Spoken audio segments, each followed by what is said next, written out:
All right, everybody, welcome, welcome. Always excited to be here doing these webinars. Thank you for joining me. I recognize a lot of names who've been with me on a lot of previous webinars. So, there's always a lot of the getting to know you stuff. I kind of want to get past that quickly, respect your time, and just jump right into the good stuff.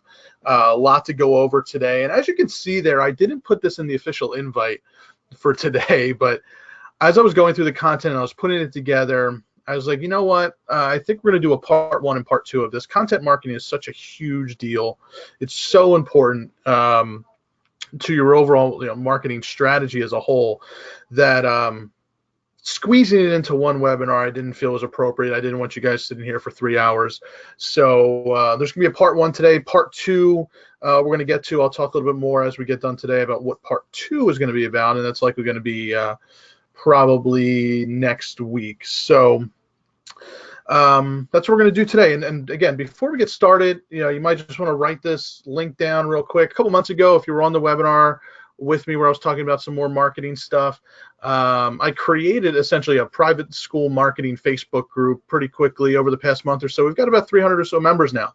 So we're always in there talking about different marketing strategies. Ask your questions. If you want to join, and just encourage you when you're done today, join the group. You have questions. I'm always posting stuff in there, what I'm finding, tips, what's working now type stuff. So love it if you join the group, join your peers, ask questions, and have a little fun in there. So that's the Facebook group. Join if you're not there yet. The more the merrier. All right. So content marketing. So like I said, today's we're not going to talk too much today about like the why behind content marketing. Because we're going to talk about that initially. We're going to talk a little bit about the why, what it is. I want to get into strategy and tactics and being able to pull it off and what the benefits look like when you pull off content marketing, right? And again, to start, I guess we'll talk briefly, what exactly is content marketing. So content marketing, it's nothing new, but it is a strategic marketing and business process focused on creating and distributing valuable, relevant, and consistent content to attract and retain your clearly defined audience. In your case, obviously looking to attract those ideal parents and ideal or mission appropriate families to your school.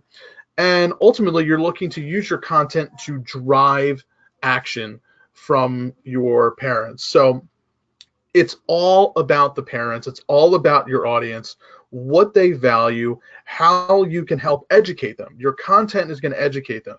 So when you do this correctly, this really helps create a relationship and a bond with your parents, which leads to trust. So ultimately, how I look at content is a way to sell without selling, a way for you to sell your school without even saying, here's how great our school is.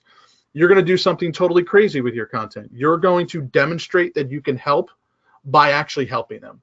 Your content is designed to be helpful, not just saying how great you are and talking about your history and talking about all of that. Your parents have questions, they have problems, you have answers. You need to use your content to answer their questions so that they feel confident and have trust that your institution is the ideal place to educate their child. And so, if your audience, if your parents trust you, they are more willing to certainly inquire and enroll. So it's one thing to talk about content marketing. It's more about the why. What's the purpose? Obviously, it's to drive inquiries, drive enrollment. And, we're going to talk about several different ways that we're going to tactically do that. So again, in a nutshell, content marketing is really just the art of communicating with your families without having to sell them. As opposed to, traditional marketing or advertising your school, you're really creating helpful and frankly entertaining content that your families can enjoy and learn from. So that's hopefully what you're going to get out of today. So, who's this for? Of course, if you're wearing the hat in your school of marketing and communications, maybe you're a head of school looking for your overall strategy. Maybe you're tasked with the actual duties of the day-to-day marketing. We're going to get into a lot of that today. And of course, probably one of the big reasons that you're here is because this idea of using using your content, using your marketing to increase inquiries, increase enrollment in a predictable way. I talk a lot about marketing and being predictable because a lot of the traditional marketing that's out there is what I call hope and pray marketing. I hope that when I place this ad, people see it and they come to our site and they look around and they inquire. Everything that I do, everything that I like to talk about and help folks with is how to make your marketing predictable. Okay. So, and especially, I hear a lot from folks like, look, I know I need a blog. I know I need to create more content. I know I need to post on social media, but you probably are wearing many different hats and you just don't have the time or don't really know what to, if we're talking about a blog and you're thinking about writing, what am I writing about? What do I want to, what can I write about? What are people going to like? So, if you feel that you know what you need to do, but you don't have the time to do it, we're going to talk today about, hopefully how to reduce some overwhelm. And along those lines, again, if you're looking to reduce confusion, complication, frustration with figuring out how to create content, there's no lack of resources out there to help you with marketing. Whether you're paying an agency, whether you're just Googling strategies, there is no lack of information. But sometimes with all that information, you can get, it's like paralysis by analysis, right? There's so much, where do you start? So we're gonna hopefully cut through the fat and mystery and give you some, step 1, step 2, step 3 type items to really get you going with your content marketing that produces results. So what are we gonna go over today? So today, hopefully we'll be at about an hour. We're going to talk about how to create content, certainly, but also how to get that in front of your ideal parents without blowing through your advertising budget. I don't think there's anybody on here who has an unlimited budget, so you're really focused on every single dollar, where's it going, and frankly, is it producing results? There was a quote, I think it was from John Wanamaker a long time ago, if everybody remembers Wanamaker, right? He said something, it was like, 50% of my marketing works, but I'm just not sure which 50% it is. So that kind of used to be the way that marketing was. It was tough to track. The beauty of today's environment and all the technology at our fingertips is you better know, and you can know exactly what's working and what isn't. So we're not going to get too much into reporting and data and analytics today. It's more important to know that you should be tracking everything. That's going to probably be in part 2, and who knows, maybe we'll make a part 3 of this, of all focusing on how to set up the analytics to know what's working and what isn't. And then at the end, we're going to talk about how to ethically spy on your competitor's marketing strategy. And it's not so much that you want to see what your competitors are doing so that you can, steal it or anything like that. I actually like this as a way for inspiration. There's the old cliche, we don't need to reinvent the wheel. As you'll go through today, I'm going to highlight some schools that are doing a great job, an absolutely amazing job at their content marketing. Take a look at what they're doing, what ads they're running, what content they're creating. So I'm going to show you some stats of how they've been able to grow their school and the increases that they've seen in enrollment and website traffic from their content marketing. You say, okay, if it's working for them, how can I model that? So I'm going to give you a couple tools about how to look at your other schools, whether they're direct competitors or just other schools, across the country, and just see what are they doing, what kind of content are they creating, what kind of ads are they running, to again help you with your own creativity and hopefully spark a little inspiration. I do this all the time. I talked in a previous webinar about creating what are called swipe files.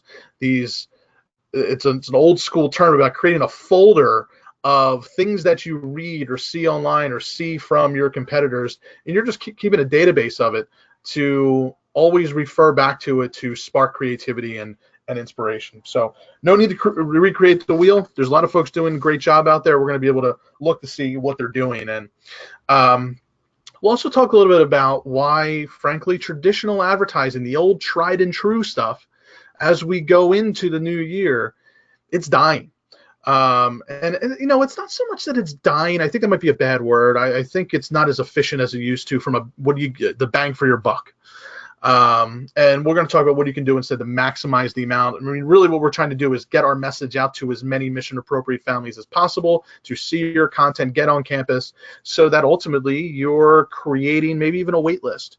Not only just creating reversing the trend of flat or declining enrollment, but creating a wait list as well. That'd be pretty cool if you don't have that. So how we can use advertising to do that, and then we'll get into the secret sauce of how to actually do that. And I've talked about it in our previous webinars, and a lot of this, some of this might even be a repeat if you've been on my previous webinars, but I think it's worth repeating a lot of this because a lot of stuff doesn't change from a strategy standpoint, okay? Tactically, things might change, new technology, new platforms to advertise on, but some of the strategy there isn't really. So one of the big promises that I want to make today as well is that I want to show you what I call content creation on steroids. How to create months worth of content in a short amount of time without, the most difficult thing to do is feeling like every day you need to create something new. Every day you need to post something. Every day you need to write something, or every day you're figuring out what's the next marketing strategy. That can be like quicksand sometimes. So I'm going to give you a really cool strategy on how to, without too much time, it'll of course take a little bit of work, but be really efficient with creating tons of content, the amount of content that is really necessary for your content to actually work and get eyeballs on it in a short amount of time. It's a little bit of a hack that we'll talk about. So it's going to be essential really for content marketing, especially in 2019. And then at the end, I put together, hopefully you feel by now these webinars, you're going to get some actionable stuff when you're done, not just high level fluff. I put together a content marketing kit, the stuff that I'm using every single day. Anytime I'm working with individual clients, the stuff that I give to them, and it's an entire kit. The entire kit includes blog post templates. I know you saw that in the probably in the invite. I was going to give you 7 blog post templates. I think we're going to talk more in depth about them in part 2. I think we're going to get more hands-on and actually develop content together and using those templates. But at the end of today, I'm going to give you, within your kit, I'll give you blog post templates, essentially plug and play. You've all hopefully seen or know about the parent value journey. If you haven't, you're going to see it again today. I'm going to give you a blank template so that you can fill in your own journey so that you know at different stages what content you need to create, an editorial calendar, and a 60-second blog post planner. So if you don't have a blog, I'm going to encourage you need a blog. But also, again, a blog can be overwhelming to folks. I'm going to give you a quick way to start planning out that blog in what's called the 60-second blog post planner. So that's all in a kit. You're going to get that at the end. So we're going to talk a lot about strategy today, about the why and the how of content marketing. And then the stuff in the kit is going to allow you to execute everything we talked about today. So, and then again, in part 2, we'll probably get a little bit more hands-on, especially with creating those, using those templates to create your content, especially if you haven't done any content creation yet outside of the standard stuff that's on your website from your admissions page and the tuition page. If you're really looking to up your skills with social media and blogging and video creation, then we're going to get a little bit more hands-on. So, if this sounds like you, I think it's important to identify, what are some of the struggles that you might be going through, because hopefully this is what's going to start to get you out of that rut, or in this case, I say, do you feel like you're on a treadmill? I used to feel like this for a very long time. I certainly in the shoes of, there's just so much to do. I'm just going to post as much on social media or do as many webinars, but it wasn't really producing results. So if you feel that way, where it's just like, look, I'm posting every single day, I'm doing stuff, I'm sending out newsletters, nobody's reading it, I'm putting ads in magazines, you don't know if anybody's reading it. So if you're still, especially left with some empty seats and you've done a lot of marketing, again, hopefully today we'll be able to address why that is. And certainly if you struggle with getting more people to events like open houses, I posted this in the Facebook group about some tips about it, because I heard from folks that they were frustrated with their open house attendance rates. You can actually use content to increase your attendance at open houses. So if you're feeling that way, your content can certainly help. If you do have that fear of flat or declining enrollment, or again, there's always the fear of, look, we got to increase tuition prices this year. Are we going to lose enrollment? Are we pricing people out? You're wondering what kind of impact that'll have on enrollment. if that's a big fear again, or if the big fear of being overwhelmed, trying to figure out how to use all the different channels that are out there to drive interest and figuring out which one is best. Which one should I try? Should I try Google? Should I try Facebook? Should I try this billboard? I got somebody on the radio calling me, telling me that radio is the best. Which one should you choose? So we're going to get a lot of that, get into that a lot of today. But if you feel that those are your issues, if you feel that those are really your problems, the big problem not necessarily is those individual items. It's just that you haven't made what I call these 5 key shifts in your content marketing. And if you make these shifts, all of those problems that we just discussed, they really go away. So you don't have to really about fighting each one of those individual issues. You make these big shifts, and you start developing content in the way that some of these other schools that we're going to highlight are doing it. You're going to be able to solve a lot of those problems. You're not going to have those fears. You're not going to feel overwhelmed. And we're going to get into those shifts here in just a moment, because again, once you make these shifts, other schools, they might have to accept declining enrollment or accept what I've been hearing a lot is this the new norm? Is it the new norm that of certain enrollment levels? You won't have to worry about that because things will become more predictable. You no longer have to worry about hope and pray. I talk a lot about hope and pray. If you don't have your website set up the way they're going to talk about today, if you're not creating the content the way it needs to be created in 2019, then ultimately what you're hoping for in your marketing, or really what's happening, is it's hope and pray. All right, so I'm very anti-hope and pray. And ultimately what you'll be able to do is also, a lot of your competitors are not doing this. Let's just face it. Most people, most schools, most marketers are not taking these steps. They're still sticking to tried and true strategies. And as we get into 2019, when those, I will show you, those tried and true strategies are not working anymore, you're really going to separate yourself from your competitors, because you're going to be able to communicate more clearly and effectively with your parents about your unique mission. Ultimately, here's what content marketing looks like when done right. Here are some of the schools I've highlighted them previously. I want to continue highlighting them because they do such a great job. I'm also going to talk about some other schools today that you haven't seen in previous webinars.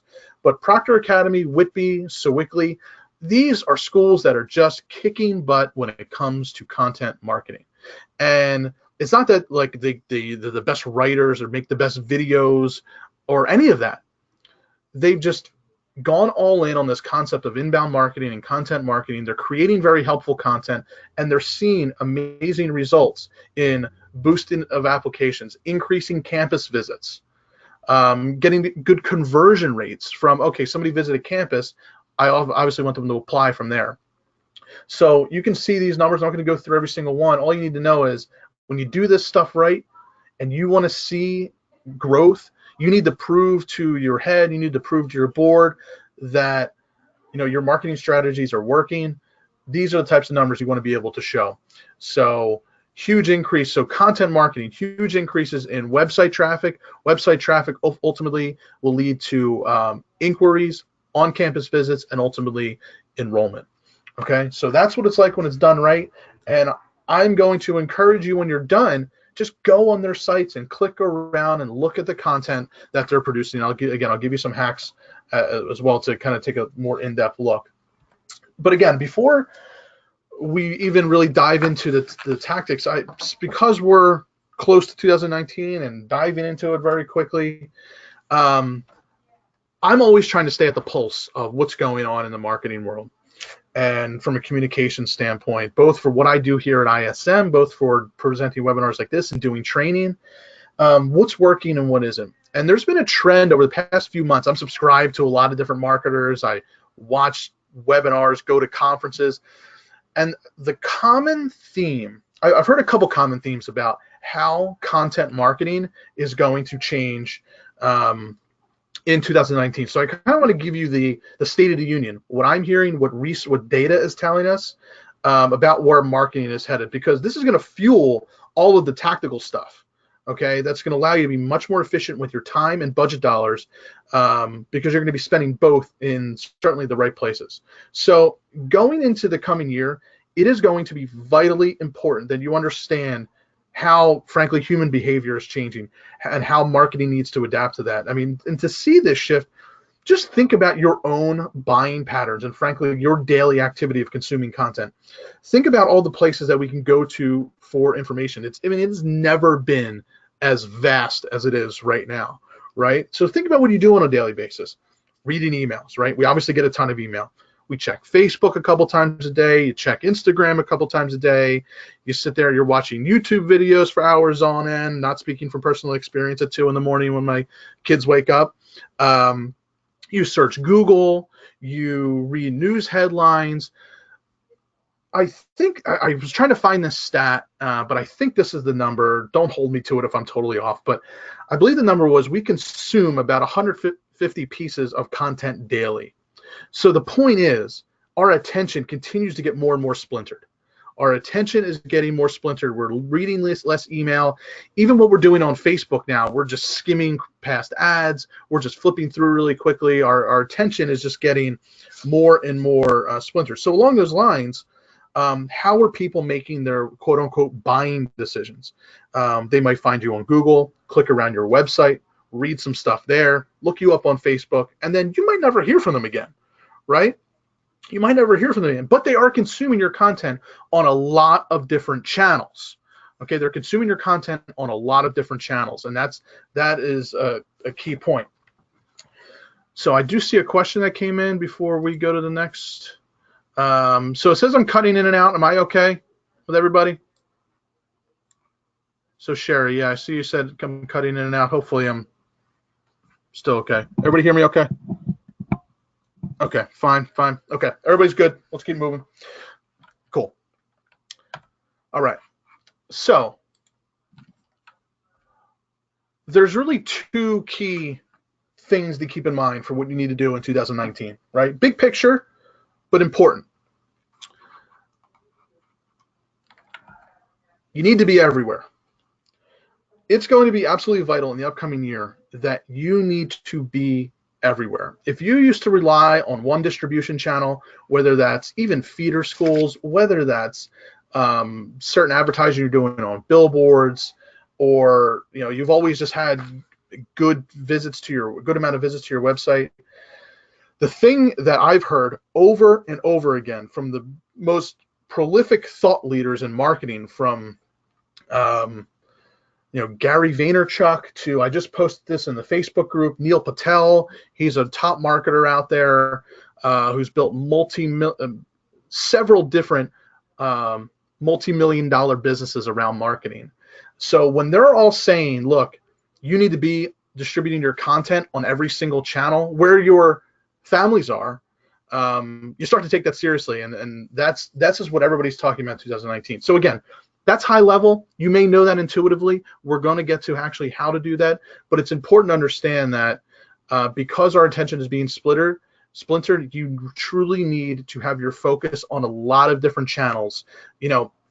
I'm somebody that has been preaching email. Email is still the number one driver of engagement, and I'm not saying anything contrary to that. Email is still very important, but I am personally certainly looking to up my social media game, doing even more social media and creating more videos, creating more content. We're actively looking into building a podcast right now, getting our content out in multiple different places. So email is still good.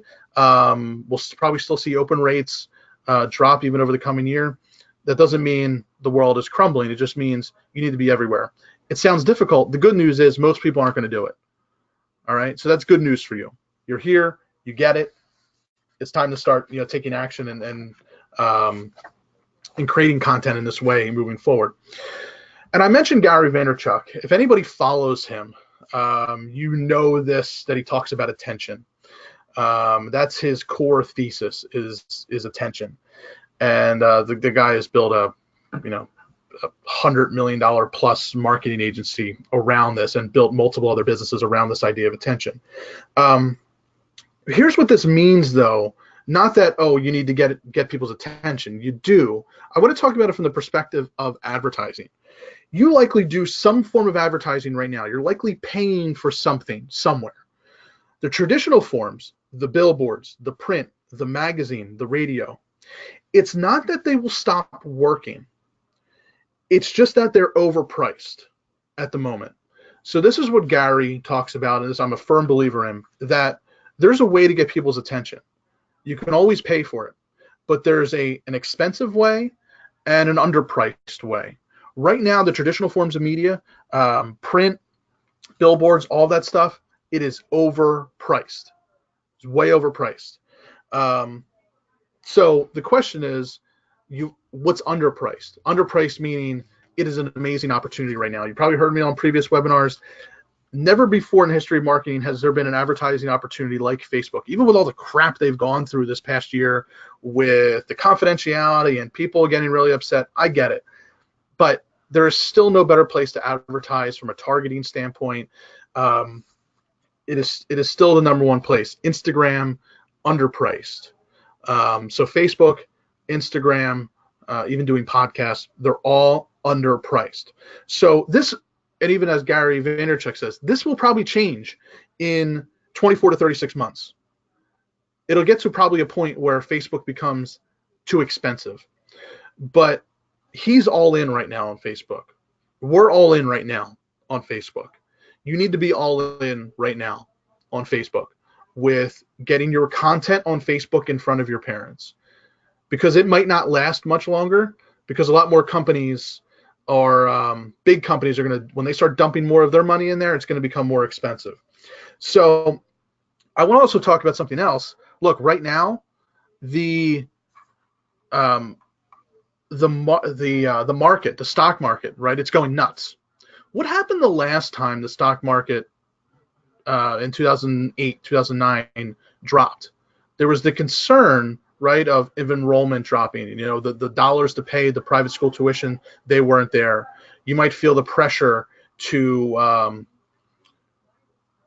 even reduce tuition or not increase prices. Your budget is going to be tighter. So I bring that up because, not to be fearful, it's just, look, there's ups and downs in the market, right? And we might be going through that down part of the down point of the market right now. But you need to make the best use of every single dollar that you're utilizing, because unless anybody's sitting here with an unlimited budget, you really need to figure out what's the best bang for the buck. So you want to be really smart, strategic, and efficient with your marketing dollars. You know, what can you stretch the most? And right now, it is Facebook, hands down, no question, not even a debate. And if you've tried Facebook and it hasn't worked, it's not because Facebook doesn't work. It may not have worked for you. Might not have had the right ad in front of the right people. You know, if you put a piano in front of me, there is zero ROI. I don't know how to play the piano. You put a piano in front of Elton John, it's $1 billion ROI, right? It's not that pianos don't work. They just don't work for me. I'm not that good at it. You need to get really good at Facebook, okay?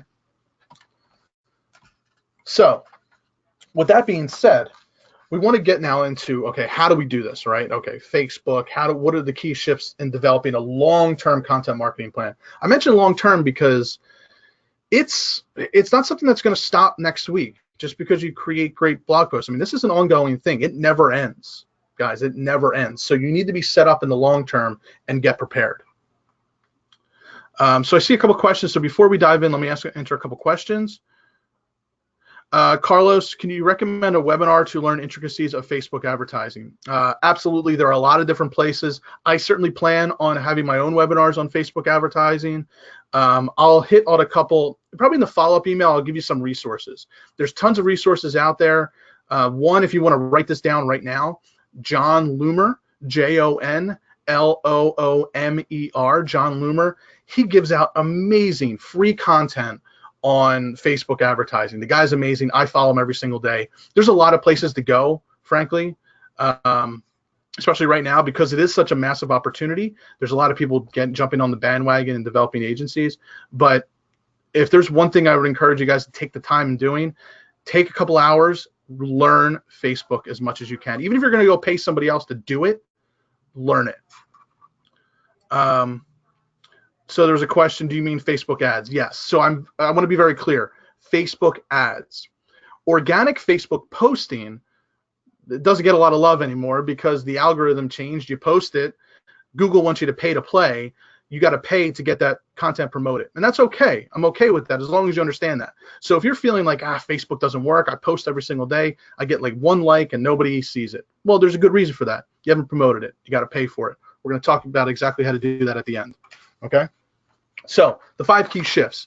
Here are at least 5 things. We could, again, probably spend days on this, but I really want to focus on the 5 key things. And the first one, again, you're likely would have seen before if you've been on my previous webinars, but it is one that I will continue to repeat because it's extremely important for your content marketing, and that's the parent value journey. Type in a 2 if you haven't seen this yet.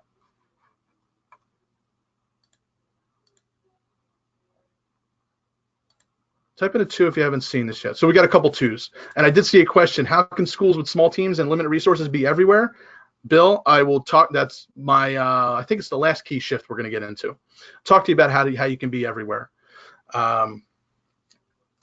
So we're definitely going to get into them. So there's actually a lot of 2s. All right, so there's a lot of 2s. I will spend some time on this. The parent value journey represents normal human, essentially buying behavior. And in your case, the journey that parents have to go to ultimately get enrolled and ultimately also become a promoter, an active promoter, word of mouth for your school and getting them to actively promote your school. So I'll briefly go through what the journey is. The point that you're going to take away from this is that you need to create content that reflects or parallels how people engage with content, what their typical buying behaviors are. And your content is designed to move people from one stage to another. So let me go through this really quickly. I know there's a lot of people on here who have seen this before, but especially for those that haven't, and even if you have, it's good to certainly get a refresher. So if you understand this journey, then you can intentionally engineer your school's marketing in such a way that you move people predictably through these stages. And I'm going to give this to you, by the way, at the end in your kit, because what you want to do, you see there's big spaces there. That space is for you to write in. What do I need to do at each one of these stages to move people along to the next stage? Okay, so in other words, you're no longer going to wonder if you're able to generate leads. You won't have to cross your fingers and hope for new families. When you understand this journey, even reviews and referrals will become automatic. So the journey is really your strategic foundation of everything that you're going to do. It's the master template upon which every really digital marketing discipline and tactic is built. So I'm going to make the bold statement is this: the job of marketing is to move prospects and families seamlessly and subtly through each phase of the parent value journey, because someone can enroll or inquire, but they have to realize that you exist first, right? Not everybody grows, is born knowing who Amazon and Google are. They have to realize who you are and that you exist. So that's obviously step 1. So step 1 there, and we're going to start at the bottom left with the awareness stage. And again, I numbered it for you on the right, but we're starting at the bottom left and working to the top right. So the stuff is pretty self-explanatory. It's where a parent or a person becomes aware of who you are, and at some point they become aware of who you are, and ultimately, hopefully, in the business world, become a customer. In your case, become an enrolled family. So stage 1, they become aware. Now that they're aware of you, they knew who you are, but you're still in the early stages of your relationship with them. They don't necessarily know you. They don't necessarily like you yet. Maybe they don't trust you yet when it comes to education for their child.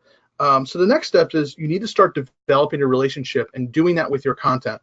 So we call this the engagement stage, and it's where you're conversing with your families. You engage them through some form of content that provides entertainment, information, or frankly both.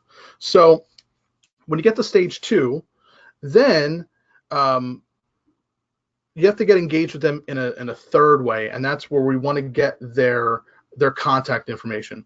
Because the odds are, even if somebody clicks around, they look on your website, they find you on Facebook, you might never hear from them again. And it's because people are so inundated. I've already talked about this, but people are so inundated with marketing and content, and there's a scarcity of attention. But just because someone reads one of your blog posts does not mean they're going to remember to visit your site in the future. So instead, you need to get that person to progress to step 3, to subscribe, to give you their contact information. We do that with a lead magnet. We're going to talk about the lead magnet here in a second. And that's where somebody gives you their contact information so you can continue to follow up with them. And then we get to convert. Once you get their contact information, you want to try to get them to inquire or come on campus. Then you want to excite them, give them an amazing campus experience, giving them a phone call, giving them a relevant alumni story, getting their personal email. All of these are examples of the content that needs to be sent and distributed in the different stages, especially the excite stage. Ascend, of course, is when we get to get them enrolled, and then they become an advocate and a promoter. So that's kind of the brief overview of that. So the way that you move people through each stage is through the use of marketing campaigns. The biggest mistake that people make is they think one campaign can move people through all of these different stages at once, and that's just not the case. The campaign is to generate new inquiries, and different than the campaign to get an inquiry to enroll. So you're going to have a campaign to move people through each individual stage. So this brings us to, so that's key shift number one. You need to understand this journey. And as you go look to develop content, you're going to develop content based upon these different stages. And we're going to get into that a little bit more, both in this and today. And when we actually start creating content together in part 2, we're going to dive into this in a lot more detail. Okay. Then there's the lead magnet. Again, one more time, type in a 2 if you have no idea what a lead magnet is. Okay, so we have a few folks on here who do not know what a lead magnet is. Essentially, a lead magnet is you're giving your parents something of value in exchange for their contact information. Let me see, some more 2s. Yep, so a lot more 2s. So you're giving somebody a valuable piece of information in exchange for their contact information so that you can follow up with them later. The beauty of this is, again, so that you can follow up with them later, especially via email and even through Facebook, and you can do that at a significantly reduced cost. If you're always trying to prime the pump and you're constantly trying to get in front of new people, that gets expensive in the long term. You right now likely have people in your database that you're going to want to actively grow through what's called, predictably through what's called a lead magnet. Here's an example. Now, for the folks, many folks on here, they were on previous webinars, I made an offer where I said, look, here's what a lead magnet is. And I created it for them. And I think everybody's really using it right now on their website. So if you don't have this, it's vitally important. And I will send in the follow-up email, I'll send you a webinar where I talk much more in depth about the lead magnet. I don't want to spend too much time today on it because I have talked about it extensively in the past, and I'll give you that content. But here's an example. We created a 19 questions guide to help parents evaluate the best private school. So it was like a template, answer these questions, and it was a really helpful worksheet that parents can go through. And ultimately what the school would do is have their own answers, and then you give that to the parent, and now they have your answers to what makes your school unique. So anyway, the point of this is on your website. Parents go there, they give you their contact information in exchange for this guide. All right, that is a lead magnet. It is, if you do not have one on your website, you 100% have to. If you don't have it, any advertising will almost be a waste of money and time. Okay, because if you're just sending people to your website and you don't have this, all you're hoping for is that they're ready to inquire or come on campus, and they might not be ready yet. They might still be in the evaluation stage. This is a way to get their contact information to follow up with, especially through automation, even before they're maybe ready to come on campus. Okay, if you don't have one, I will say it can be a pain in the butt to create one. So the offer that I made, and I'll just make it again, I use a piece of software called ClickFunnels. You either need to pay somebody to do it or you need software. If you get the free trial with ClickFunnels, get connected to my account, I'll share the funnel that was created with you. And if you're interested in that, in the feedback form at the end, just let me know. I'll give you more information. But it is truly vital to having an effective content marketing strategy. So you can be up and running within even a couple weeks as opposed to months with this. All right.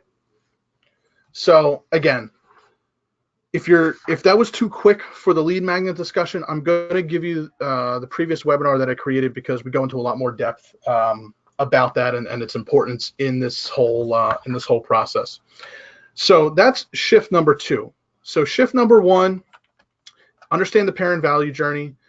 Shift number 2 is we need to collect have a lead magnet on our website to get parents to give us their contact information so that we can follow up with them in the future. Otherwise, we may never hear or see from them again. And ultimately, what we're trying to do is shift number 3. You want to tell your story. You got to be a good storyteller. And by storyteller, I mean you have to communicate your unique mission to your parents. So successful content marketing is all about creating a connection between your audience and your brand, your parents and your mission, right? This doesn't just mean throwing content at your audience, right, at your parents. It means truly valued content creation, content that serves needs and addresses the biggest pain points. And this type of content is much easier to create when it's informed and driven by empathy. So you need to have empathy. That might seem like a weird word when it comes to marketing. It's actually a very common term now, the empathetic marketing. And really all that means is your parents have questions and problems. Who's going to educate my child? Who am I going to pay to do it? I don't know how to make the choice between all these different options, even if it's your competitors, even if it's a public school option, maybe even a homeschool option, right? There's a lot more options these days. So you need to be empathetic with what is going through their mind in their decision-making process. So they have questions and problems. The good news is you have a solution in the form of your unique mission. The question then is, how can you tell the story and communicate that mission through your content? So we're going to get a couple examples here of exactly how to do this. But if you haven't seen this before, and I posted this in the Facebook group, it's a good value to be in there. Hopefully many of you know that ISM has a survey department. And as you can imagine, we survey thousands and thousands of schools and parents, and we're given, I pulled these answers to the question of, in choosing a school for your children, what factors are important to you? So this was a survey given to parents. We wanted to ask them, what was important to you in your decision? So you can use these answers in creating your content. Now, you might have your own survey data. This might not completely reflect your school. This is an aggregate of all the schools we've essentially ever worked with or all the parents we've ever surveyed. So if you turn your attention to the top 3 there, here are the top 3 answers that were most important to parents in choosing a school: faculty care and concern, school atmosphere, and quality of faculty. As you can see, what's the common theme there? Faculty, right? They want to know that the teachers are great, that it's a great atmosphere, the teachers have their best intentions in mind, right? So you can create content for all of these. You don't need to be focused on the top 3. But if you just turn your attention there, immediately when you start creating your content, this can help spark, what is the type of content I need to create to answer my parents' questions about faculty. So what do you have right now, content-wise, faculty-related, that you could put on your website to say, look at how awesome our faculty is. Look at how caring they are. Look at the amazing things they're doing in the classroom. This is actually what survey data is telling us parents want to see on your website. Yes, they want to know your tuition. Yes, they want to know, if your students are going off to college in the Ivy Leagues, right? But ultimately, they want to know, is my kid going to be well taken care of? And do you guys have great faculty? Let me give you a couple examples. And again, you'll have these slides, so don't worry about copying this down. You'll have these slides. You can refer to this. The Gould, I believe it's Gould Academy. I apologize. Gould School, Gould Academy. We'll go with Gould Academy. So hold on, give me 1 second. So Gould Academy, I encourage you to go there when we're done. I provided the link at the bottom so that when I give you the slides, you can just click there. You can go to their blog. You can see what they're talking about. So getting back to answering questions that are important for parents, faculty, and atmosphere, that's what they created their blog around. So they created the Gould Glog. Yes, I said Glog. And yes, it's Gould Academy. And so they're a small co-ed independent boarding school in Maine. and they created a blog essentially looking at the daily life through the eyes of students and teachers. Exactly what we showed was top 1, 2, 3. Teachers, students, experience, and culture. So in an interview with Tucker Kimball, who's the director of communications, this is what he said. So that, after they created this, they started to see some results. It's become very clear since the inception of the Glog and subsequent blogs we've created thereafter that people like the content. The Glog is one of the top visited pages on the website and one of the top entrance pages to the site as well. So we're actually not going to talk about SEO right now or finding on Google, but as you create more content, it's more opportunities to get found on Google. And if you know that these are your pages that are most visited, you're going to make them high quality. And when we get into the key shift about how to do Facebook ads, it's going to be really important why you need to know what your most top visited pages are. So people like the blog content. And what they've done is they, as he says, successfully worked to create a content creation culture. And that's really going to be huge. They have over a dozen blogs representing different programs and areas. So you want to create content, as he says, for the different programs. Maybe it's lower, middle, upper. Maybe it's different focus on their mission and who the families are that they're trying to attract. They're creating content around all those different areas. So it's really a brand ambassadorship program at the school, which is exciting. And they're now looking at different ways to maximize this for admissions. All right. So again, I'm a huge fan of modeling what's working. Go take a look at their site when we're done. See what the type of content that they're creating and showing off, because it's working for them. And you obviously have your own mission and your own vision of what things look like through the eyes of your students and teachers. That's what you want to have on there. Proctor Academy, that's the next one. Oh, Proctor. So what's cool about Proctor is that they don't just have a blog. They went the whole multimedia, all different dimensions of multimedia. And that's really what's going to be key moving in 2019. So they're doing a lot of what I just talked about would be key for 2019. So again, their whole mission behind their blog is enjoy a window into the Proctor community provided through assembly podcast, video, student and faculty blogs, news stories, and images of day-to-day life on campus. So this is a private co-ed day and boarding school in New Hampshire. They have what's called the Buzzy blog, and it is awesome when it comes to multimedia offerings. So they're doing infographics, they're providing statistics, they're providing content that's helpful for their parents in making their decision. So they also tied in, and if you don't, hopefully you have this. If you don't, we talk extensively about the idea of a portrait of a graduate. So they have a portrait or a profile of a Proctor graduate, and they shape all of their internal and external messaging around the attributes they want their graduates to possess. Okay, so in looking, if you have your own profile or portrait of a graduate, develop your content around that. Everything around what parents can expect will be their child when they're done going to your school. Okay, so those are some great examples. We won't go too much in depth about every single thing that they're doing. We'll do that a little bit more in part 2. But again, go to their website, click around, see the types of stuff that they're creating on their website and how often. Go to their social media pages. All right, so again, hopefully that's helpful. All right, here's the leading back to you need to be everywhere. I call it omnipresent marketing.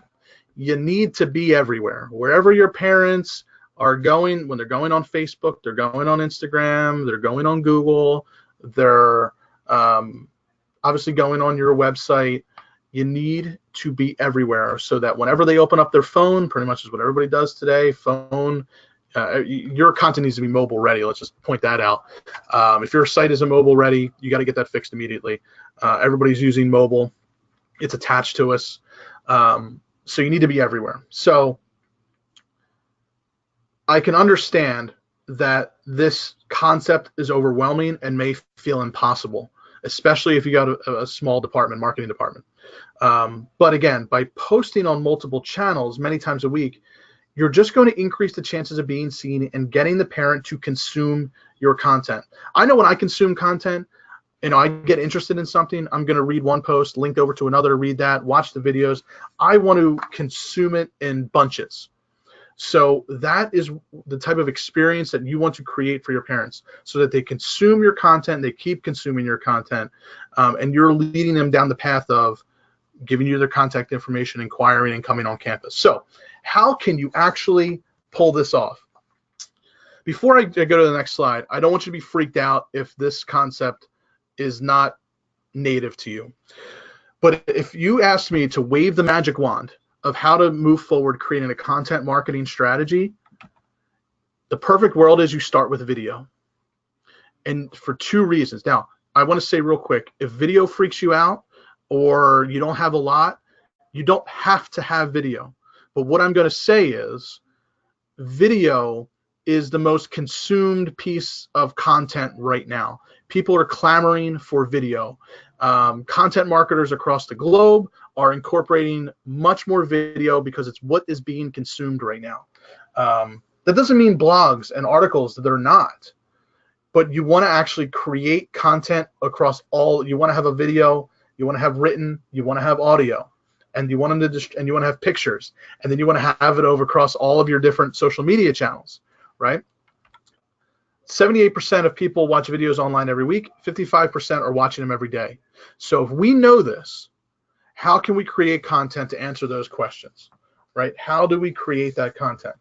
So I'm going to talk a bit about video. And you likely already have video. It doesn't necessarily need to be created by you. Maybe your faculty is on video. Maybe you have students on video. That's a great starting point. But I want you to keep something in the back of your mind that if you get this concept of being everywhere and omnipresent, and obviously you get the concept of this is just what people are consuming now. You know, if this wasn't the case, I probably wouldn't say don't start with video. But this is where everything is going right now with video. So video is important for creating content that people are consuming, right? Obvious. Here's key point number 2, which, Bill, goes to your point about how can you be everywhere. This is where something you really want to become a master at.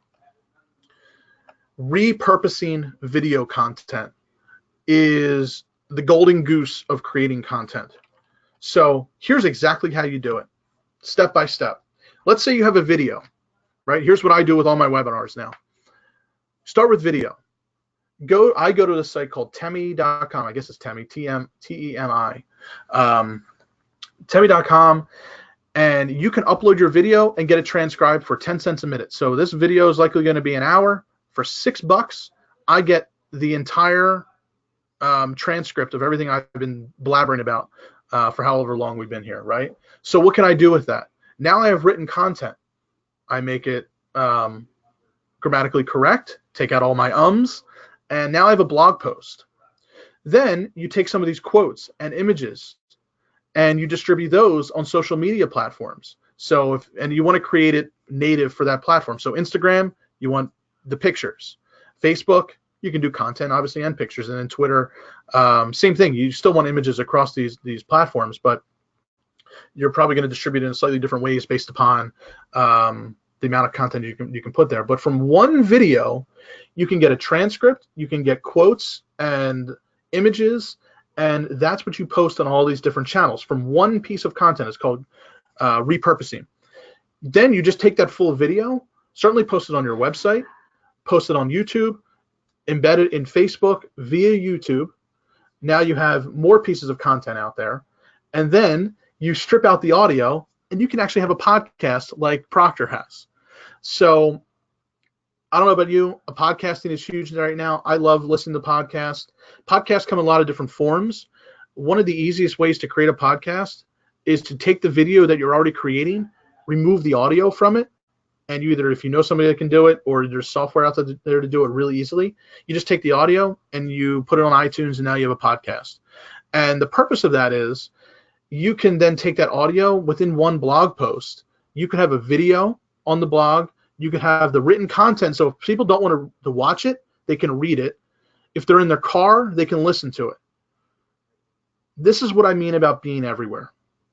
All right. And again, if you can't start with video, or you don't know, find somebody that can do video. It'll make your life easier. But this repurposing of content is how the best marketers out there, the best companies that are doing marketing, are seem like they're everywhere, but actually they're not always creating new content. They're just taking their existing content and repurposing it. So again, you likely have existing videos, maybe existing blog posts, maybe existing webinars. Repurpose that, and then you can create, from this one webinar alone, from about an hour webinar, I can create about a month's worth of content from social media posts, blog posts, stripping out quotes and some clips here and there. I have about a month from this one webinar. You might not have webinars or hour-long content, but if you've got 5-minute content, 10-minute content, those can all be a week's worth of content and everything you post on social media. So what I do is I take one day on like a Monday and I plan out my entire content for that week or for the next 2 weeks, depending on how much I have, usually from one piece. Okay? That's what we're doing here at ISM.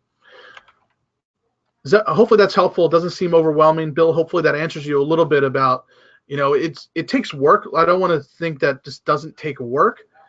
You just need to sit down and do it, and develop a plan and a calendar and really a checklist, a process for doing this every time you create content. And again, the kit that I'm going to give you at the end is going to make this easier. But this is how people do it. Again, if you really want to go beast mode, I call it, or buck wild, whatever you want to call it, with your content marketing, go follow Gary Vaynerchuk. The guy posts 80 times a day.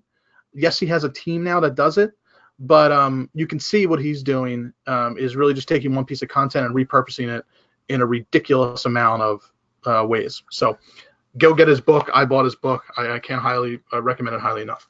So that's, if you ask me to wave the magic wand, that's what you need to do moving forward. All right. Then, now, let's not create content for the sake of creating content in the hopes that people are going to find it. Yes, some people will find it, but you want to combine what you're creating and what you're posting socially with paid advertising. You want to actively promote your content. So the problem with blogging,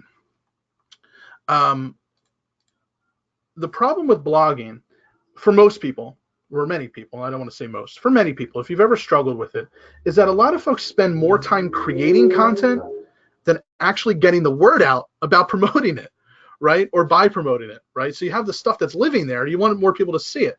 Unfortunately, a lot of folks don't spend enough time creating that content. When it comes to promoting content, here's a good thing to write down. I didn't put it on the slides. Spend 40% of your time creating it, 60% of your time promoting it. So 40-60, creation versus promotion. There's a lot of different ways to promote your content. Email is one of them. Email is still my #1 channel for promoting content. To get you on this webinar, email is still the #1. It still produces a really, really positive ROI, mainly because frankly it's free for the most part. Social media obviously is a big one. So I'm going to talk a little bit about some tactics on how to promote your content to make sure it's really the most effective approach. Again, when it comes to content, here's another thing. Create less, promote more. So a rule of thumb that I like to, especially if you're not creating content yet, one piece of content a week is really what you need. And especially if you repurpose it, it'll seem like you have tons of pieces of content.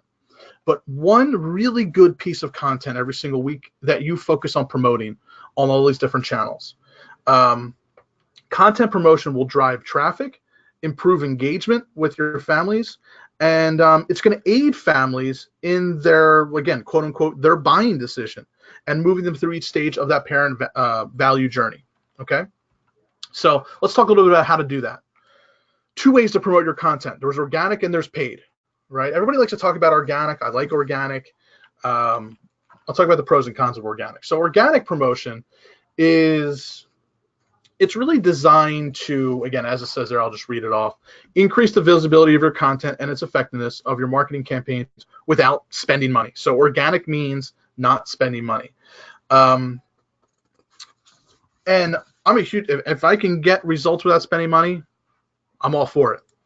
And there's a lot of different ways to do that. Search engine optimization, email marketing is the form of organic traffic. This is why I focus so much on the lead magnet, because the lead magnet is what builds up your email list so that you can organically use email marketing to get people to view your content, right? So if you create an amazing piece of content and you have a huge database of parents, you send them an email and you tell them to go read your content or watch your video. That is the most effective way. The other question is, well, how to get people to my lead magnet? That's what we'll talk about that. So again, social media is good for organic. It's okay. As we know that if you post on Facebook or even Instagram, a lot of folks aren't going to see it unless you pay for it. Just because of the new algorithm the past couple of years, Facebook it's only going to show your content to a few people unless you pay for it. If you do any events or webinars, that can be organic. Certainly feeder schools, any local relationships you have with businesses, certainly can be great organic channels to see your content. And of course, there's the old word of the mouth. Outside of email marketing, my only problem with organic is that it's a little bit like hope and pray, right? You hope that you get to the top of Google and people find you. That doesn't mean you shouldn't do it. You absolutely should. Anytime you're creating content, it should be with the focus of, okay, keywords, what are people searching for on Google, and how do I get to the top of Google? The only other issue with that is this is slower traffic. Let's just put it that way. You will get results from all of these. It's just usually slower, and that's okay. That's part of a long-term strategy. I don't think anybody here is planning on going out of business next month.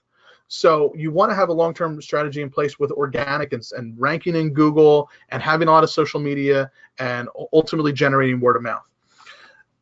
When you're doing organic, you just need to keep in mind, especially that you're going to need to ensure consistency around developing and publishing content regularly, right? You got to do it. Now think about it. Think about where you are a year from now. If you produce one piece of content a week a year from now, you now have 52 core pieces of content that could be evergreen. And that content can produce obviously other social media content, other videos, other blog posts. So that's how you have to look at it. You want to stay consistent, but that is the key of organic promotion. Then there's what I love. Look, I love paid promotion. I'd like to get results quick. I love to know that I'm getting traction in what I'm doing. I don't have to wait 6 weeks or 3 months now to see if I'm ranking on Google. I love paid content to target a highly specific audience.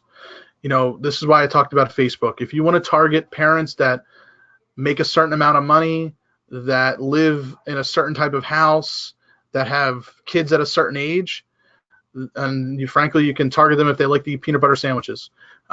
You can do that with Facebook, and so it's really important that you include paid advertising as part of your promotion strategy. One second, sorry. So what are the ways we can do paid channels? We can do Google ads. You can do like search engine ads. That's becoming a little bit more expensive now, I will say, on the pay-per-click standpoint, but that's an option. Social media ads, Facebook, Twitter, Instagram, Facebook being the creme de la creme of social media advertising. The question is, how do we do it? There is, even without being a master at Facebook advertising, the secret sauce to Facebook advertising is called Facebook Website Custom Audiences. Real quick, type in a 1 if you have a Facebook pixel on your website. Type in a 2 if you have no idea, or if you have no idea what I'm talking about, Facebook pixels, or you don't have it on your website. 2, 2, 2. Carlos, good to see you. 1, 2, 2, 2. So I'm seeing a lot more 2s than 1s. I maybe should have included this first, because if you do one thing when you're done today, it's go and install a Facebook pixel on your website absolutely immediately, even if you do nothing with it. What a Facebook pixel is doing, it's tracking people that are on your website. So what do you think is easier to do? You go into your Facebook account right now and you run an ad and you say, okay, I want to run an ad to any parent with a teenager in a 20-mile radius, whether they've heard of you or not. That's called cold advertising, actually. Facebook's great, but that's cold advertising. Wouldn't it be better if you could run ads to people who have already been on your website, or already visited certain pages of your website, or visited certain pages of your website but didn't take certain actions? That's what it's called, retargeting. You can go into Facebook, create an ad, and it's going to ask you, who do you want to send it to? If you have a Facebook pixel on your website, you can say, I want to send an ad to anybody that's been on my website within the past 30 days because I want to promote my open house to them. What happens is you get higher click-through rates, you get a higher relevancy score, and that means you're going to get a lower cost per click. And you're going to be able to distribute ads. I always say start with the $10 a day plan. You can do this for $10 a day, running ads to people that are visiting your website. People are on your website right now. Yes, I want to collect their contact information in the form of a lead magnet, but I also want to make sure I get the pixel on them so that I can follow them around the web. Certainly on Facebook, you can also do the same thing on Google. They're called Google display ads. Display ads on Google to people that have visited my website. That's at its very basic level. You can actually get really advanced with this. That's where that guy I mentioned earlier, John Loomer, does an amazing job on pixel training, and he's a guy that I follow. I plan on having more Facebook advertising. You don't need to get too fancy. Even if you haven't created a piece of content, even if you aren't running ads, just go put the Facebook pixel on your website so that it's collecting data as you're doing all of this. Okay, so I see a couple questions. Is that Facebook logo a link? Let me see if I put it right here. So I probably should have gone to this page. This is a link for you to go. Facebook has a whole instructions on how to get it on your website. It's really just copy and pasting of a code on your website. Can you provide us with a website privacy policy templates that touches on what we're doing with their information in aggregate? This is just your typical cookie policy. There's nothing wrong with doing this. This is a standard operation. And Facebook will have language on it, what do you need to put in for your Facebook. So this is pretty standard stuff. You're not doing anything invasive. All you're doing is displaying ads to people that have been on your website, essentially. How is this different from boosting a Facebook post? You can certainly boost a Facebook post, or you can run an ad without posting. But when you boost a Facebook post, you can boost that to people that like your Facebook page. That's a little bit better. You can always, they're always going to ask you for an audience. If you're not targeting your custom audience, then you're likely targeting people that maybe don't know who you are. So along those lines, you can get advanced where you could deliver ads to people that maybe have downloaded your lead magnet but haven't come on campus yet, or haven't visited your inquiry page yet. So you can do kind of some really advanced, cool things like that. I don't want to get too much into the nitty-gritty of this because we could do the how do you do this game for hours. Facebook is a big deal. I encourage you to learn as much as possible from it. John Loomer, digitalmarketer.com. These are all the best places that I go to. Kara, I noticed you haven't mentioned texting as a channel. Are you working with any texting tools? If yes, are you seeing engagement success? I talk about texting. I talked about that in the Facebook group, actually. I made a post where I said, if you want to increase your open house rates, an hour, a couple hours before people show up, send them a text message. I love text messaging. Text messaging gets 98% open rates. So I like text messaging. It has to be strategic, though, as part of your automation and communication channel. You can always just do mass texting and to get your message out there. I always just talk about it being strategic. When do we want to send a text? Why do we want to send a text? So if you go into the Facebook group, I had a whole post on the automation necessary to increase your open house rates. That's just, again, it's an example where somebody fills out a form about your open house, and then the messaging that needs to be delivered each day leading up to that event. So again, if we're talking about open houses, if you don't like the show up rate or attendance, text messaging is great for that.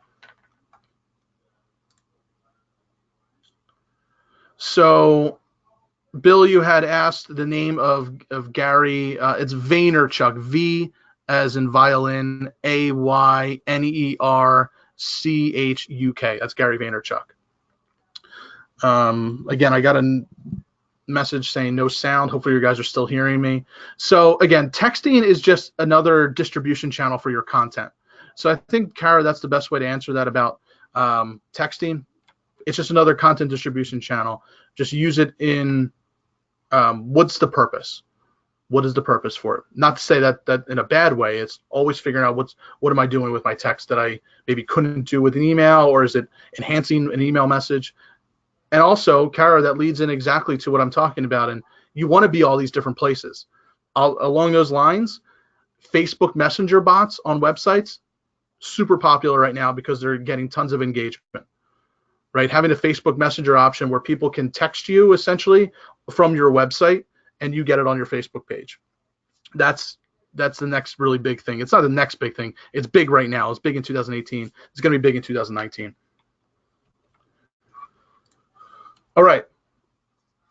We are running a little bit over time. It's 3:12. If you guys are good, I'm going to keep going. So feel free to, hopefully you guys want to stick around. You want to keep going to see some hacks, see how to spy on your competitors. So let's do that. Whoops. All right. So tools and hacks to let's say get inspiration, spy on your competitors, find share-worthy content. So is everybody here aware? Type a 2 in here if you're not aware that Facebook Pages has this pretty cool tool where you can look up the ads of other people, of other businesses, other schools.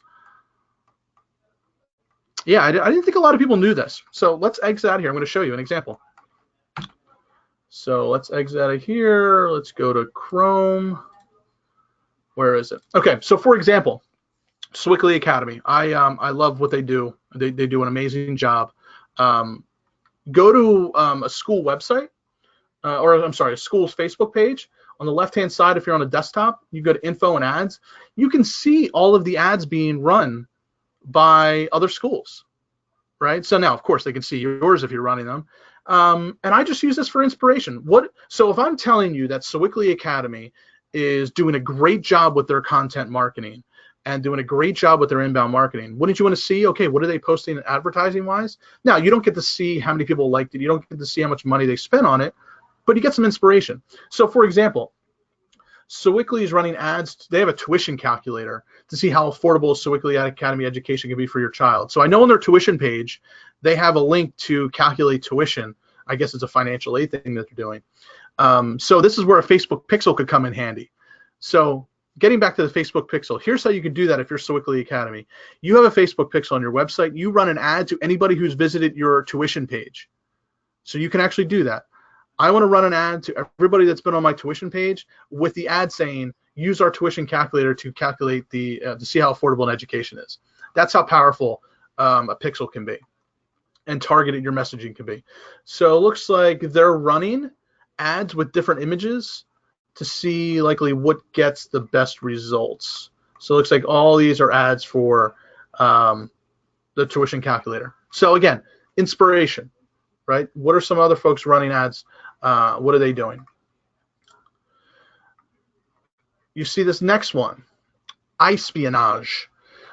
This is for SE. This is paid keywords. So if you want to see what your competitors are running as ads on Google for different search terms, let's do that. Here's another tool. Now again, this is 100% free. Espionage is a paid option. You get free. You can just go there and type in a school name and you can get some free metrics. If you want to go more in depth, you have to pay. I'm not sure how much. I think I don't pay for it right now, but you can see, okay, what are the keywords that my competitors are paying for on Google for ads? So you can see, again, going back to Swickly, they have Google ads running, and they're running ads whenever somebody types in best private school in Pittsburgh, Pittsburgh high schools, private school lists. You can also run ads against, if somebody types in your, let's say, competitor school, you can run an ad so that when everybody says, if somebody types in a search for another school, you can say, hey, come to our open house instead. So you can do some pretty cool things like that. But you can see, okay, here are the keywords that Swickly is bidding on, and here's the ad copy that they're using, and here's the page that they're sending them to, right? So again, inspiration. If they're doing it and they've seen an increase in applications and enrollment, then what they're doing obviously works.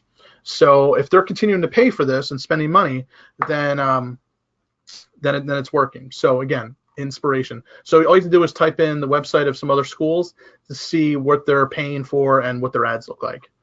All right.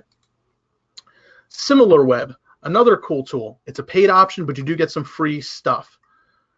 Let me go back.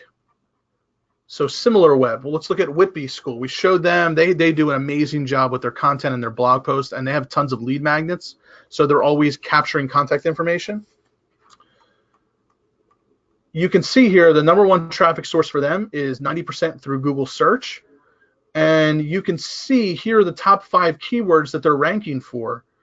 You can see they're ranking a lot of blog posts for, what is this? Why isn't it showing up? Come on. I was hoping if I'd hover over it, I know they're ranking for, let me see here.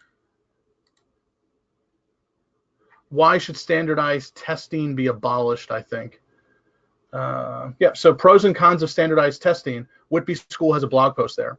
So this is another, you can make it intentional or maybe unintentional benefit of creating lots of content. You're going to start ranking in Google for a lot of different keywords. So when parents are looking up about standardized testing, or in Whitby's case, about too much homework, Whitby is showing up, another place to get traffic to your website. So SimilarWeb is the way to see what are some of the keywords that you're ranking for and your competitors are ranking for. Looks like they don't have a lot of other data here, but SimilarWeb is another cool tool to use. And if you want to find really good content, there's a site. You can go to BuzzSumo. Where's my link from BuzzSumo? You type in a keyword or you type in a website name, and it gives you the content that has been most highly engaged. So it's telling you that if it's highly engaged, meaning Facebook comments, Twitter shares, that people are engaging with it, then you know that this is what parents, this is what people are liking. This is what is getting engagement. So you don't really have to guess about what can I create or pieces of content can I put on my website that people are going to like. You can base it all around what people are already liking. So if you type in keywords, maybe it's if you're big on college prep or STEM education, you can type in those keywords to see what content is around the web that people are highly engaged with, and you can create content around that. I talk about that in the kit when I give you a blog post template, and we'll talk about that in part 2 a little bit more about how to take other people's content and repurpose it as your own. But if we look at Whitby, here is their most engaged content: mindfulness and education to lowering anxiety, 7 characteristics of a resilient children. So you can see that this is getting quite a bit of Facebook engagement. So if it's getting Facebook engagement for them, how can you create content? If this is important to you and your school about lowering anxiety, resilient children, how do children learn through play? If this is important to you, you have content, it's part of your mission, you can start to get some inspiration from what's working at other schools as well. All right. So hopefully, again, that continues to be helpful. I'm going to give you and follow up probably by tomorrow. I need to put a couple more things together of an entire toolkit with blog post templates, 60-second content planner, 212 blog post ideas, a calendar, and an edible parent value journey. So that's coming to help you do everything that we did today. I know there's a lot today. If again, I'll make the offer. If you're interested in having a lead magnet created for you, let me know. I use a software called ClickFunnels. I said this was only going to be open to about 20 schools. Working with about 40 now doing this. A lot of folks have gotten it on their website, starting to see some results. I have tons of training on this. I created a portal to how to do content marketing and use your lead magnet to generate more leads. So if you want a lead magnet, you don't have one, and you don't want to pay for it, essentially, I can essentially give you what's already been created, and you can customize it to your school. So all you have to do is you sign up for ClickFunnels. Don't go there yet. I'll give you a link to do that. Just let me know in the feedback form if you're interested, and I'll give you more information. And you can get it done for your lead magnet and have on your website within a couple days. Probably take a week or so, just based upon the amount of time that you have. So you can use that link. I would say right now I won't talk much more about this. Just let me know if you're interested. Either email me or fill it out in the feedback form, and I'll give you more information about how you can get it on your website. all right, to help you in this process. Like I said, don't do advertising, don't do any of that if you don't have a lead magnet. And if you don't have one, I'll help you get one set up pretty quickly at, only for the cost of software that you would need anyway, no cost to me. All right, any questions? Oh, that was a lot. Hopefully this was helpful, guys. All right. All right. So any questions? I know everybody's kind of got probably heading off right now. Sometimes I pack too much information in these things, but again, hopefully you're finding these helpful. Oh, so Isabel, you asked what I'm covering in part 2. So in going through what I covered today, I think in part 2, I want to get into a little bit more about actually creating content. I gave you a lot of inspiration, but I think there's also an art to how to find content, how to create it, and not take a ton of time. Look, if I have to write an entire blog post myself, I'll spend an entire day doing it. I write, I rewrite, I edit, and I can't crank out content really easily. But using these templates, I can get it done much quicker, even if I don't have a video to do. So I want to go through actually how to create content where you're not always creating the content either. Creation of content is really hard. Getting inspiration and using other people's content and even curating it is actually a really cool solution to producing more content without feeling like, man, I need to come up with something on my own again every single week. That's a really tough thing to do, and you actually don't have to do that. All right, Kathy, great to see you on here. Thank you. So Carrie, you had said, where on the Clint funnel do we ask for the lead magnet? So if you're interested in this whole ClickFunnels thing, here's how it works. This will be a good time to do Q&A, because if you know what this is or you're already getting this, you can jump off now. If you're interested in getting a lead magnet created for you, which I created was the 19 questions guide to evaluating a private school that you can customize and put on your website. Essentially, you always have 2 options. One is if you know that you need it. So you can either pay somebody to create it for you, which will cost you, if you Google create a lead magnet funnel for me, it will cost you over $5,000. Or you can do it yourself. If you do it yourself, you need to have software to do it. There's a lot of pieces of software to do it. They're called landing page builders. They all range from about $97 to $200 a month. So what I'm saying is I use ClickFunnels to build these. And they have a really cool feature where I can create the funnel, and if you have it as well, the software, I can just share it with you, and it can go directly in your account. And what I did was I created videos about how to get it onto your website very easily. So that was the offer. It was like, look, you have to pay for the software anyway. It's $97 to start. You get a 14-day trial. Sign up for the 14-day trial using this link. You have to get attached to my account. So if you use that bit.ly, the bit.ly/ClickFunnel, it'll take you to ClickFunnels, but that'll attach you to my account. Let me know that you're attached if you go do this, and I'll share the funnel into your account, which includes the landing pages, the actual lead magnet, and the emails that you send in automation afterwards. It's an entire funnel. And I have a portal that I created with trainings on how to get it set up, how to get it customized with your logo, and even more training like the one that you're going through right now. So you don't need to pay me anything. I just want to do it to be just be helpful. I have the software. I create these things all the time. So I created one, a base one that you guys can have and get this up on your website.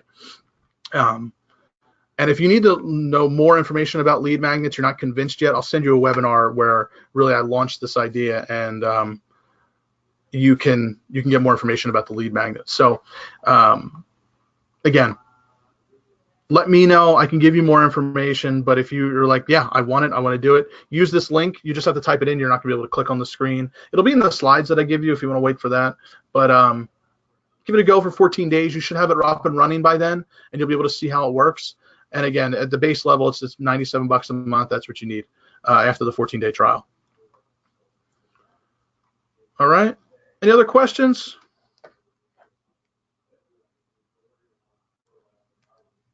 All right. And again, last thing I'll mention, if you just go into Facebook and type private school marketing, you'll probably find the group that I created. I'll give you a link in the follow-up, and join the Facebook group. Ask questions, engage with your peers, talk about what's working and what's not working, what you're struggling with. And I'm usually in there every single night answering questions. So thanks, everybody, for joining me. I'll send you information on part 2 in another email. It'll probably be next week, so stay tuned for that. Thanks, guys. Hope you found this helpful, and I'll be in touch with you shortly.